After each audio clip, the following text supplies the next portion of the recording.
But before Seth could explain how confusing things had gotten since he stepped through that magic gate, the comet danced across the solar system, making fun of all the planets and all their orbits and waving his tail in a most irregular fashion. What? I'm real glad you like that book. I love this book. But it's past midnight. You woke up the whole family there, kiddo. Yeah, we'll get there tomorrow, Nathaniel. And they say the town is just like the book. But if you don't get enough rest, you'll be too sleepy to see any of it. You might get to meet Molly Arnold. I hope so. She's the best writer in the whole universe. Oh, you know that for a fact, do you? How many books you read? Good ones. Yeah, good ones. One. Mm-hmm. Magic Gate. It's about a little boy who lost his parents like me.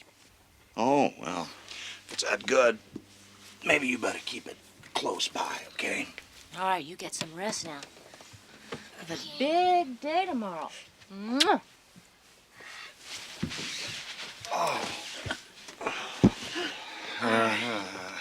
Good night. Good night, everybody. I don't think I'll ever sleep again.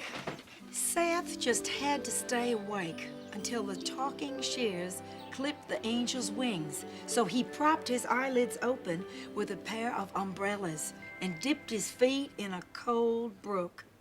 It was a waste of time, of course, for talking shears can't really clip angels' wings. As a matter of fact, talking shears can barely talk, having long ago sliced off their own tongues. But Seth was so very new to all of this that he had no way of knowing what was going to happen. Where he came from, clouds weren't purple, and dolphins didn't fly. But then, where he came from, most little boys and girls had parents.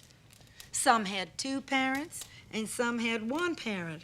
Some had 4, and even 8 parents when you count step-parents and grandparents. Seth had no parents. He supposed that's why he was given a magic gate to all the other worlds. Maybe his beloved mother was waiting for him in some distant kingdom, even now. He hoped so. He had so much to tell her. And that is the end of chapter 4. I want to thank you all for coming, and I hope to see some of you here again next time. No autographs, I'm sorry. Excuse me? How are you feeling? Home. Goodbye, children. Bye. Thank you. Bye-bye. Miss Arnold is here on the first Friday of every month. If you'd like to hear her read Chapter 5, you're welcome to come back. In the meantime, have a look around our wonderful museum and gift shop. She was here. Oh, we missed her.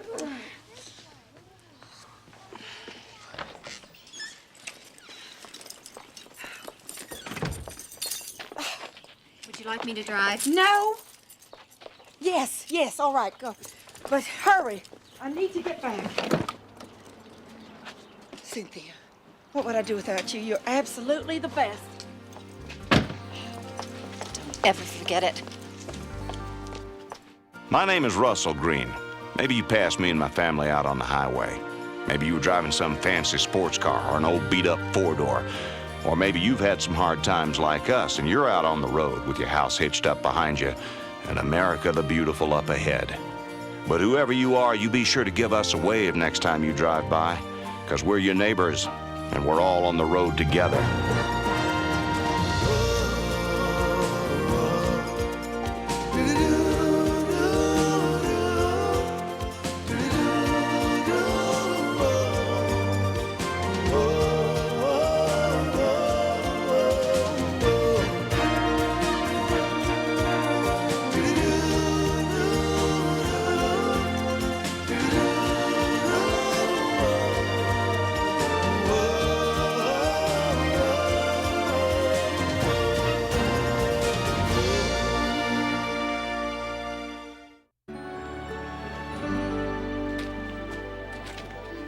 on space number 3. Okay. Kids, run on over to the museum. Tell your mama I'll catch up with her in a few minutes. Anything around here not called the Magic Gate? If there is, you let us know. We'll change it. Excuse me? Hey! There's a life-size replica of the gatekeeper in the back room. Came to us straight from the nether world. Well, he had his heart set on meeting Molly Arnold. She's the best writer in the whole universe. Every boy needs a favorite writer. I'm really glad you picked one out. And lucky for you, it's Molly, because it would be very hard to arrange a meeting with Jules Verne or Edgar Rice Burroughs. You can do it? I could see her? If you come back next month. That possible? I wish we could. He was so disappointed when he found out he had just missed her. Well, she discourages visitors, you know. But you are welcome to try. Drive east toward Meadowdale, less than half a mile. You'll know her house when you get there. Thank you. Why don't we go see the gatekeeper before we leave? Okay. He wants to be the little boy in the book. See, he hasn't seen his own father for a long time. You're marvelous with children. I like to think I'm just as good with adults. Can you prove that? Can I show you something? Surely.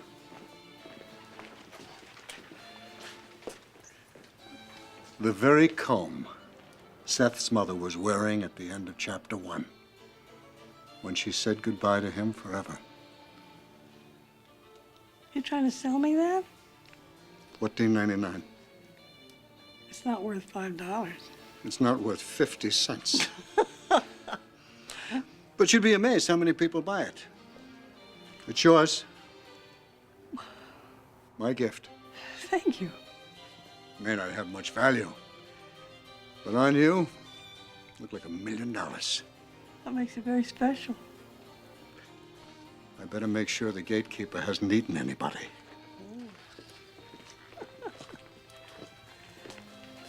That's a dear man. We have an extra seat belt. Oh, bring him by all means. Let me show you something.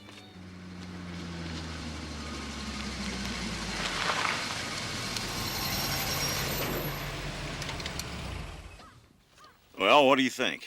This is definitely the place.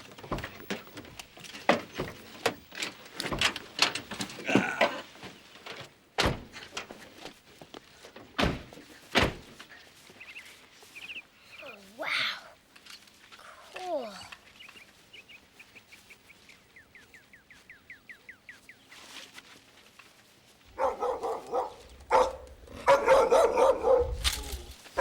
Good thing they're gated. Yeah.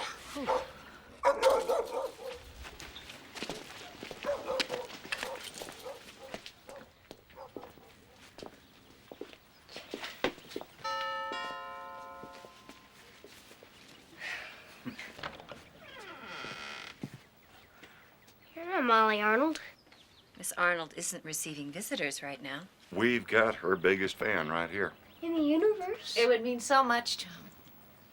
If Miss Arnold were to meet with every fan, she wouldn't have time to write or draw, would she? Please, don't disturb us again.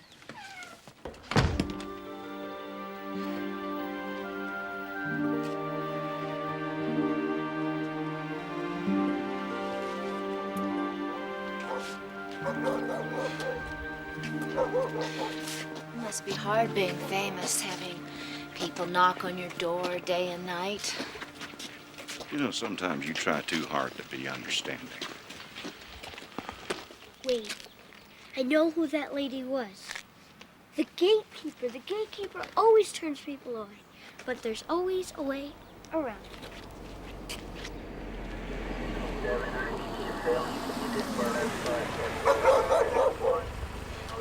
Afternoon, folks. I'm Sheriff Washburn. Did you happen to see that little sign by the doorbell there? Yes, we did. I'd appreciate it if you'd honor Miss Arnold's request for privacy. Enjoy your stay with us. We'll do that.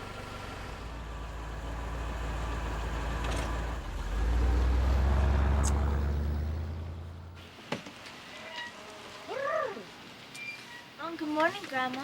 Mom and Dad said to tell you they went to the laundromat, the grocery store, and they'll be back by lunch. Bye. You know how much shorter this book would be if there hadn't been a civil war? Well, I can only imagine. Where's Nathaniel? Oh, he's over playing on the swings. Oh. I wish I was a kid again. Because then I wouldn't have to deal with things like the capture of New Orleans, especially on a weekend. You are a kid, and you have no idea how much you don't have to deal with. Like what? Being lonely? Oh, darling, I'm never lonely. Surrounded by family, there's nothing less lonely than that. Yeah, but you know what I mean. Mom has Dad, Josh has me. Yeah, throw me in a ditch and shoot me, please. And you just had Nathaniel. Don't you want someone your own age to hang around with? Maybe a man? Oh, darling, your grandfather was the most wonderful man. Of course, I miss him. But he'll always be with me. Through you, his grandchildren.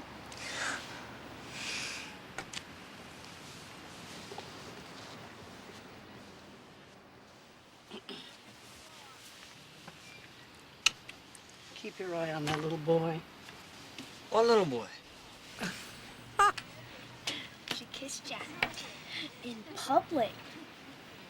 I think those girls over there saw. They saw Grandma kiss you.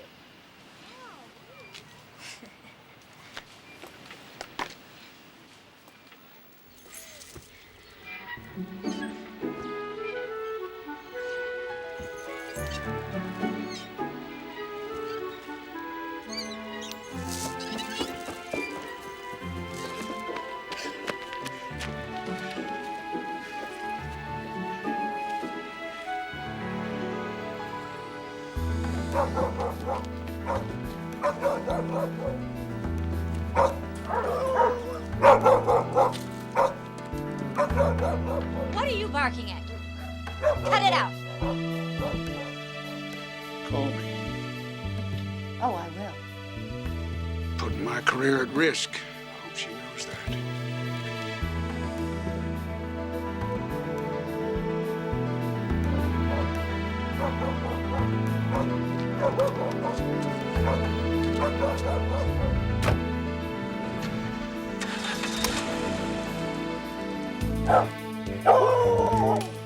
You guys aren't gonna hurt me, right?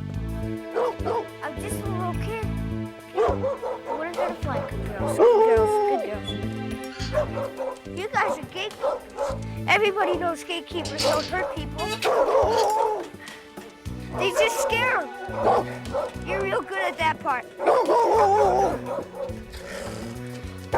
I don't have any treats for you guys, unless you want my fingers. You stay here. Your job is the real game.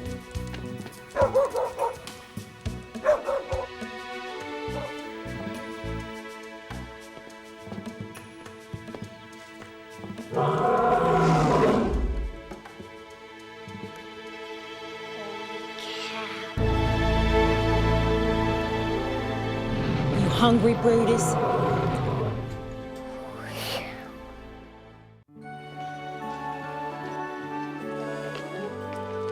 Excuse me.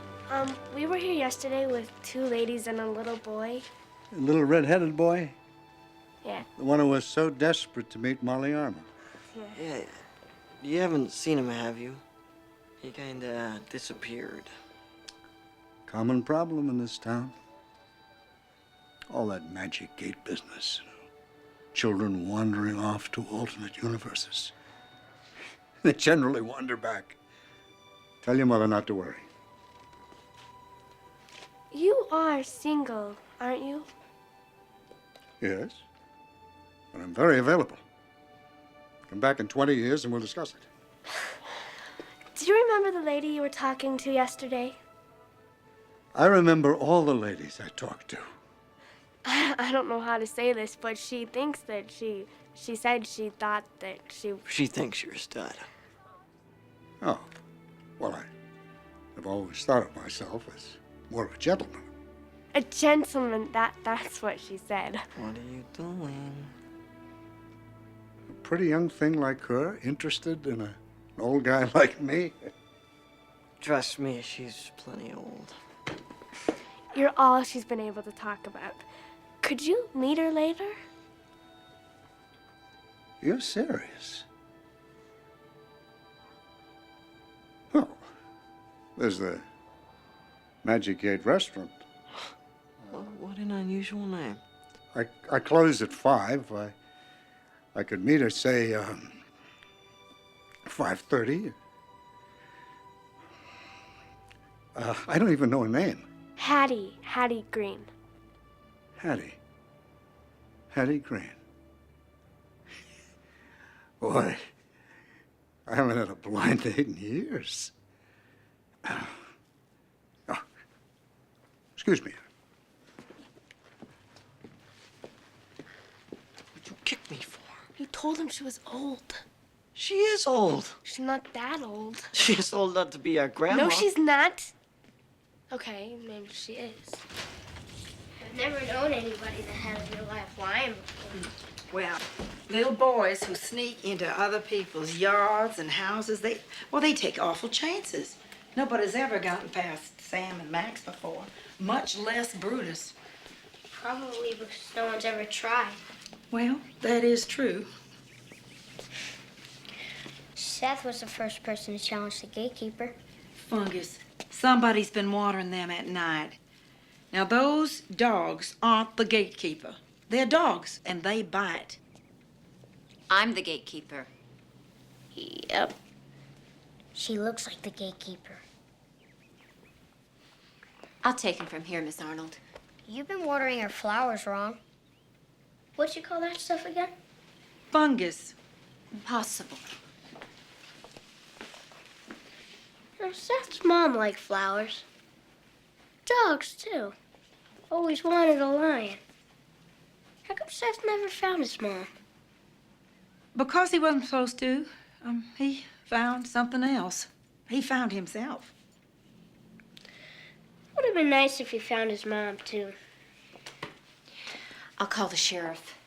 Oh, yes, I think you should. He's a threat to our very lives.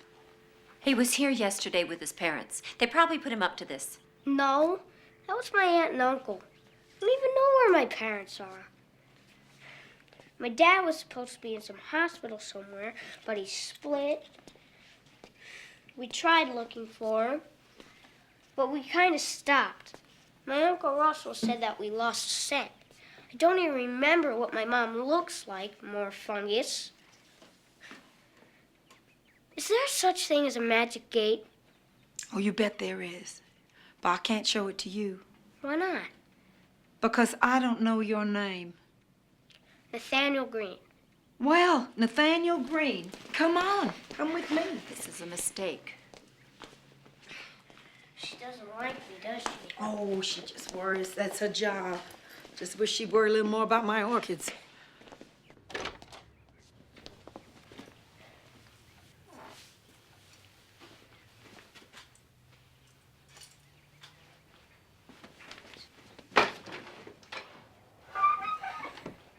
Where's the magic gate? You just walk through it. And all of these are the different worlds. Hi. What have you guys been up to? Oh, we went to the museum. Brought back a case of the giggles, huh? No, but she picked out a nice surprise. Grandma, we did something really, really wild. We? We set you up on a blind date. You did what? Remember that guy you saw at the museum yesterday? The one you thought was so nice? Dinah Green, how could you? A blind date? Is this your idea? Me? No way. My little romantic. Mama, you gotta do it. Absolutely not. Was he hard to convince? Well, I hate to disappoint the man. What would I wear? He's so dapper. Dear me. I'll help you look. Thank you, Claire. I feel like a schoolgirl. I'm gonna wring your neck, Donna. He'll thank me when he kisses you goodnight. Perhaps I can borrow something nice of yours. Where's Nathaniel? We sort of lost him. Well, then I think you two better sort of find him. I'll help. You will not. You got a date to get ready for. You're not going to use Nathaniel as an excuse. A lost grandson is not an excuse. If he doesn't turn up in the next hour, then you can join the search party. I'll be overdressed. Well, what are you two waiting for? Go find Nathaniel. Go on. Go. Get rid of your eyes. Use mine instead, the crier cried, handing Seth a pair of rounded sapphires. What will I see with these? Seth asked, hoping they were as magic as everything else in this place. Nothing at all, the crier replied.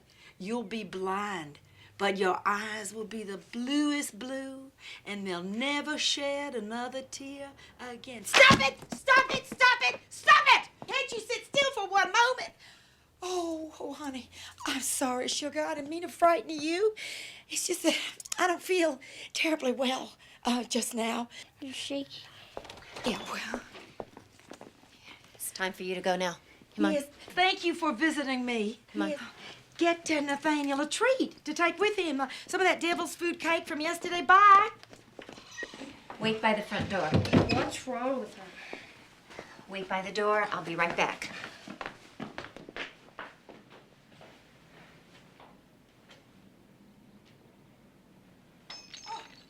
No, no, no, no. No. Ouch.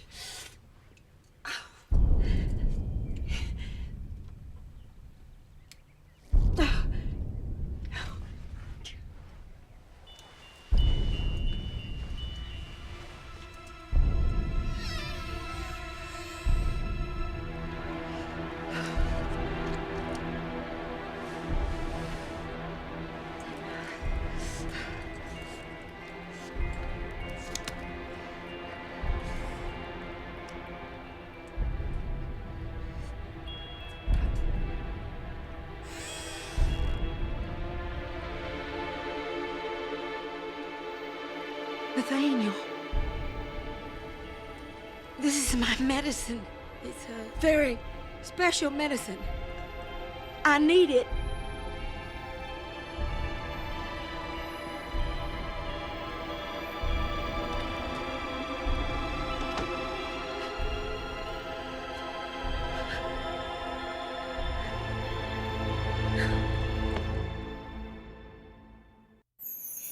You're going to be just fine, Molly.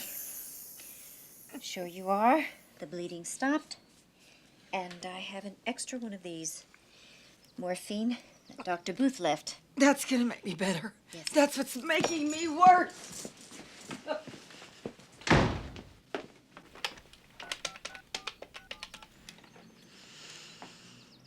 Dr. Booth, it's Cynthia. She's having another crisis. Did you find him? Yeah, we found him on Main Street. He's coming. He wouldn't say 2 words to us. Wouldn't walk with us. Ta-da! Hey, Grandma rules. Well, Bonnie, think you've never seen a good string of pearls. You look so beautiful all dressed up. No, I'm not all dressed up. Do I look too eager? Oh, Mama, you look good. Just about eager enough. Well, you know, blind dates, blind alleys. You never know what you're getting into. How about blind faith? Nathaniel, you want to tell us where you've been? No.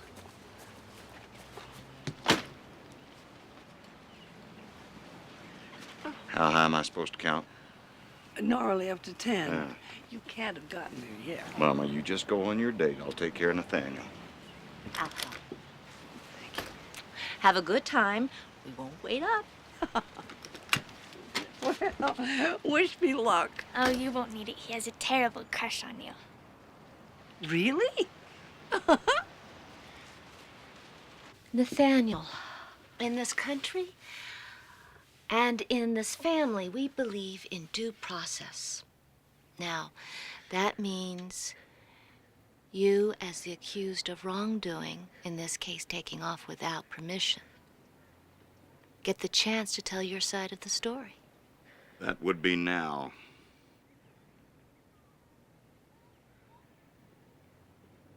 Nathaniel, unless you start talking, you're in a lot of trouble.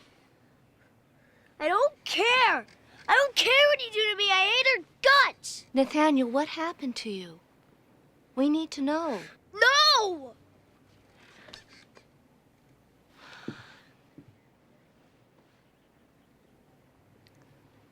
Nathaniel, maybe we could help.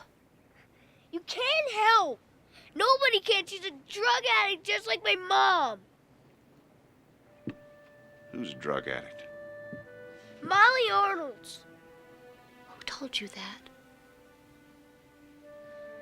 I went to her house. I know I wasn't supposed to, but I went back, and she let me in, and she read to me. She had this thing tied around her arm, just like Mom did. And a needle, and she got all wild and stuff, and she stuck it in her arm. Dear God. Is that why your mom was sent to jail? That's when my dad came and got me.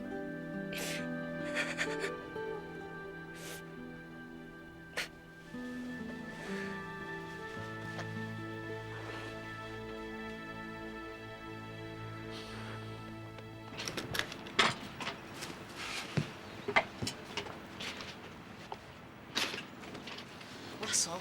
What kind of a woman would shoot up in front of a little boy? Well, maybe there's a reasonable explanation. She could be a diabetic. You heard him, Claire. She was mainlining.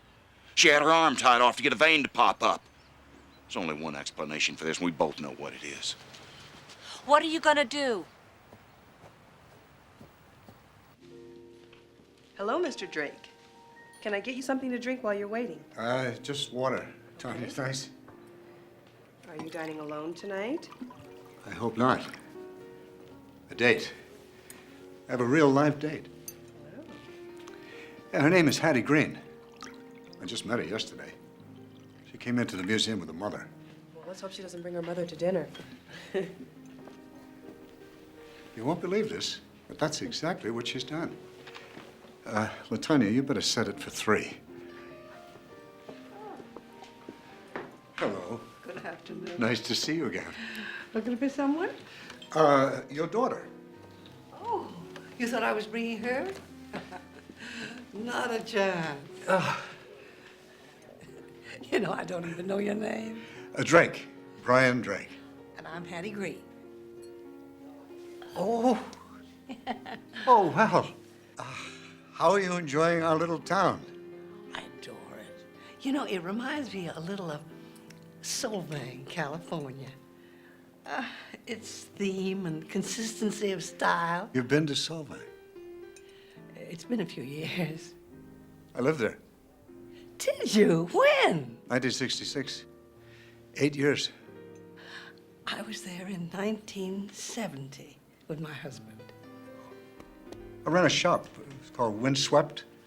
We sold little miniature windmills and wind chimes and weather vanes, things like that. We bought our weather vane from your store and lugged it all the way across the country, put it on top of our barn. It blew away with Hurricane Agnes. So did the barn.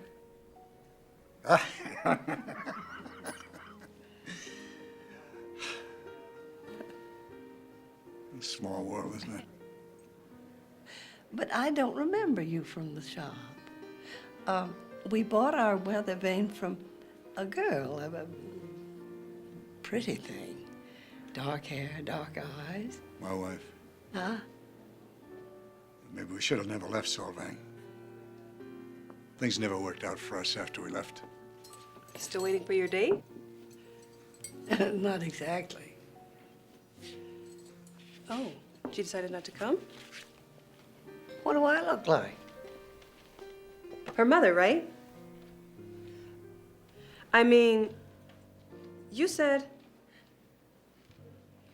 I'll be back just a minute to take your order. Excuse me. You weren't expecting me at all, were you? I wasn't. But I am very, very happy to have you for company now. You were expecting Claire, my lovely daughter-in-law, who's very married, but you couldn't know that because Russell didn't come to the museum. I feel kind of foolish. Oh, please stay. I don't think so. I'm sorry. But thank you for a very blind date.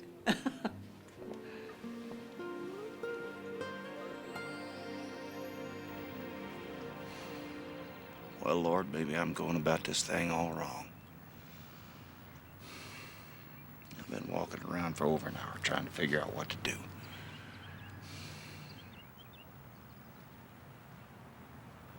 The truth is, this problem's a whole lot bigger than I am. Sure could use your help. There's a darkness here. And little Nathaniel has just walked headlong into it. It's a place he's been before. And, well, he's just a little boy. No little boy ought to see a thing like that. I tell you, it just makes me want to go over there and kick that woman's door down and...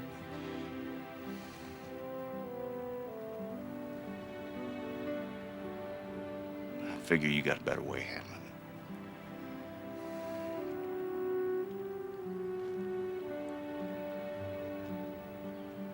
And I've been thinking a lot about that book she wrote. Now, that thing has touched a lot of kids. And it's got a lot of good things to say.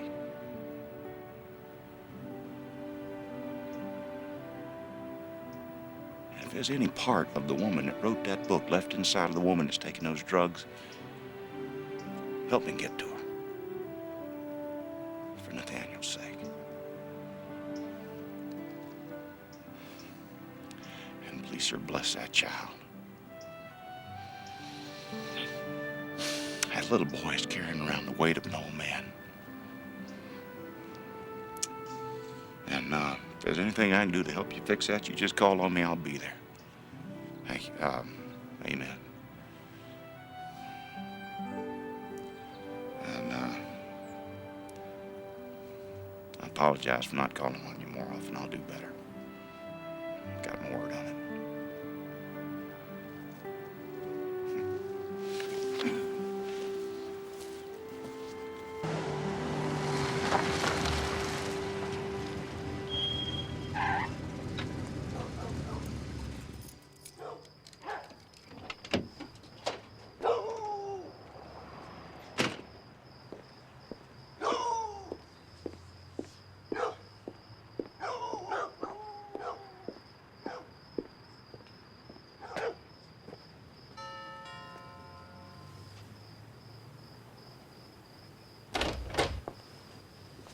I told you to stay away. I need to talk to Molly Arnold. I'm sorry, she's unavailable. I'm not leaving until I see her. I'll call the sheriff. I am warning you. Who are you? Cynthia, who is this? You a man? doctor? That's right. You Miss Arnold's doctor? Yes. You treating her? Or you just supplying her? My name's Russell Green. This afternoon, my nephew saw something awful here, and I've come to get to the bottom of it. So you just keep dialing that phone, tell the sheriff to bring a search warrant with him. I heard about your nephew, Mr. Green. I'm terribly sorry. All Miss Arnold was doing was taking her medicine, her prescription medicine. Mm-hmm. Doctor, what kind of prescription medicine does a patient shoot right into her own veins? It takes a really excellent patient. I'm the best patient Dr. Booth ever had. In fact, I am such a good patient, I am his only patient. Isn't that right, Dr. Booth? Molly, you should be in bed. I have been taking morphine for 8 years. And I have been overpaying for it, I'm sure.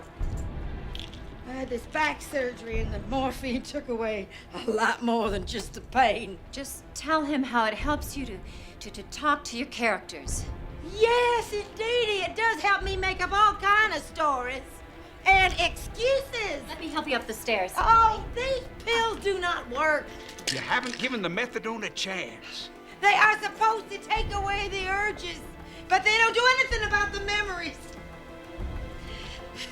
No matter how many of them I take, I cannot stop thinking about that little boy. You're only supposed to take Little one. How many have you Nathaniel. had?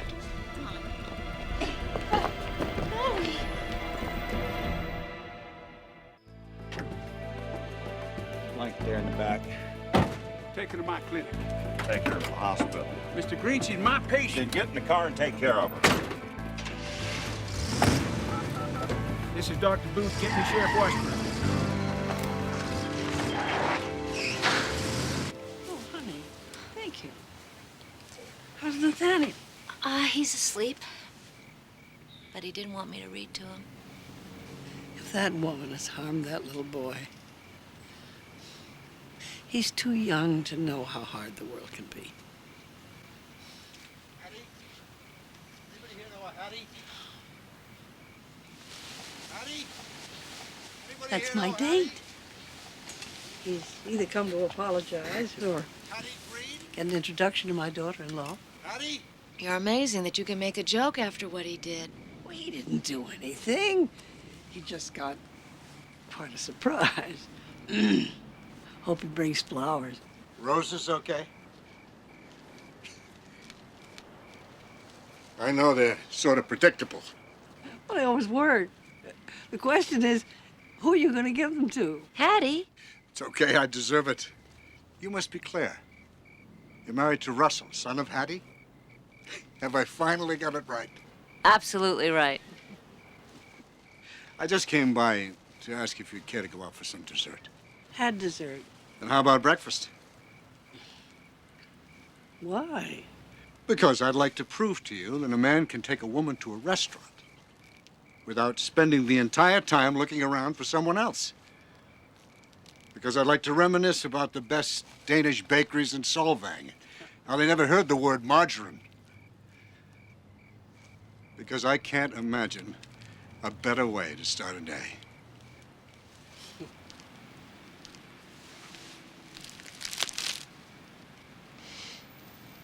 Breakfast. That's a possibility. Good. May I ask you something? Sure. How much do you know about Molly Arnold? I know a great deal. Well, you should. You run a museum about her. No, I should because I used to be married to her. You're kidding. Well, she was the lady that sold you the weather vane. Well, why didn't you say that right away? And I didn't want you to think that I was carrying a torch for her.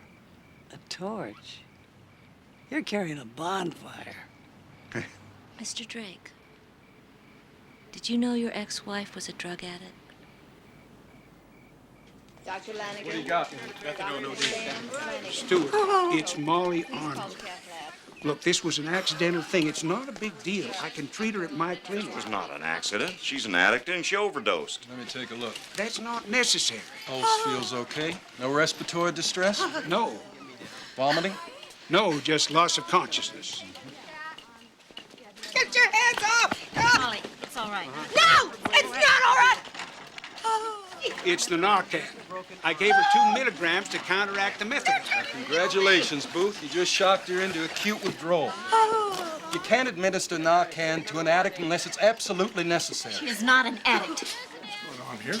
This man has forced Molly to come here against her will. Admit it. Are you out of your mind? She doesn't need a hospital. She needs my care. The drugs. Things got a little out of hand. But if they admit her to this hospital, the whole world is going to find out. You think parents will ever bring their kids here again? Think what it'll do to the town. Is there some place where we can go to talk? Come on. Shelley?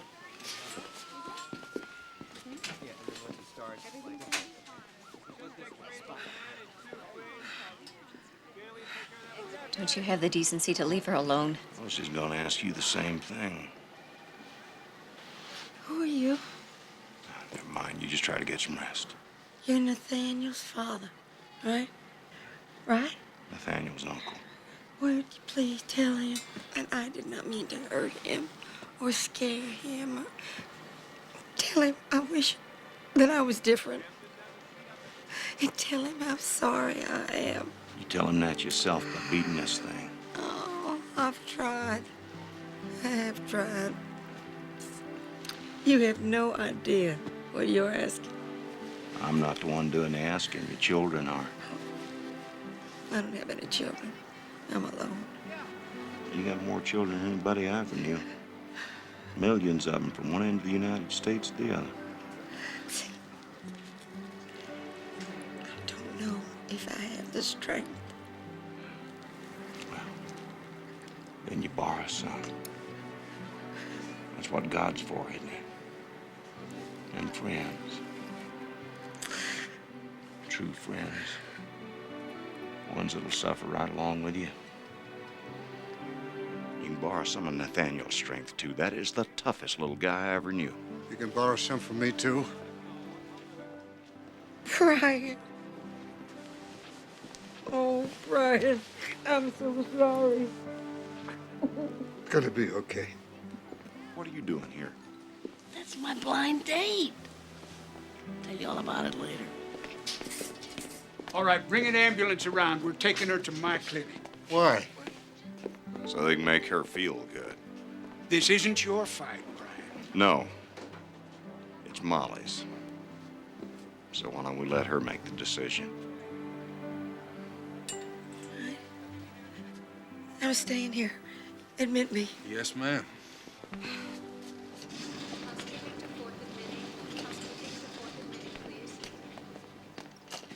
If you have been supplying her with illegal drugs, I'm going to work day and night to see that your medical license is stripped from you. And for your sake, I hope that her accounts are in order. The pickings have been very easy up until now, but no more. No more. Get out.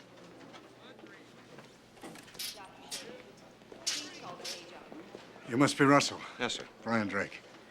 You have a wonderful family. You have too. I think you should be with her.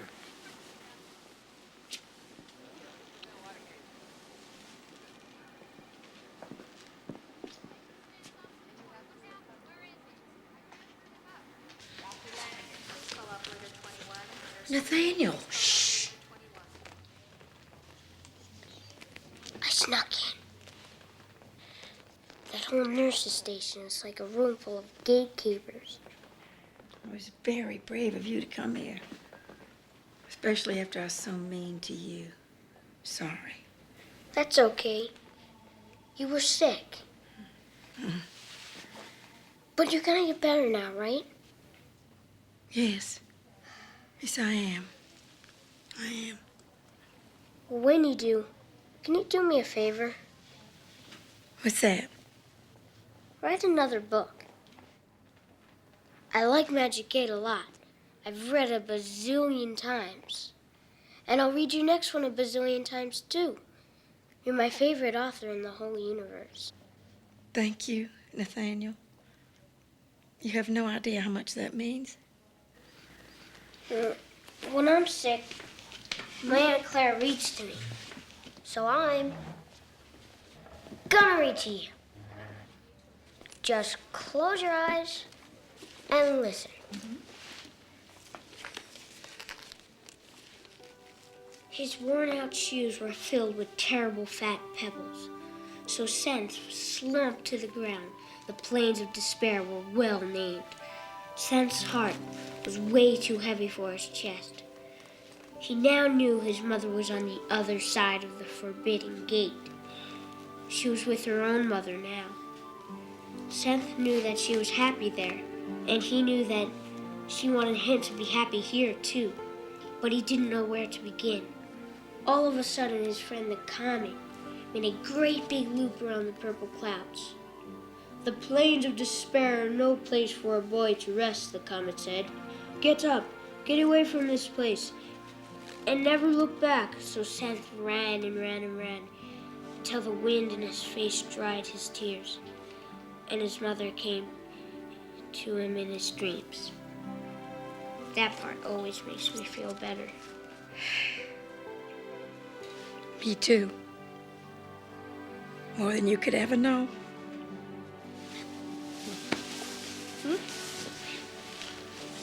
Nathaniel had come a great distance to visit the Lady of Woods, for he was much enchanted by those who put pen to paper. But when he asked the snarling dogs where she was, they treated him very rudely. They didn't know how much the Lady of Words needed him. They didn't know that her magic pen wasn't magic at all. It was filled with empty promises. And until she escaped its grasp and learned once again to write from her heart, her words were useless. For Nathaniel, that just wouldn't do. He would give her the courage to endure the pain, and he would remind her to depend only upon things that can truly be depended upon, such as little girls and little boys, and one in particular, a boy with hair the color of autumn leaves and more freckles than stars, named Nathaniel.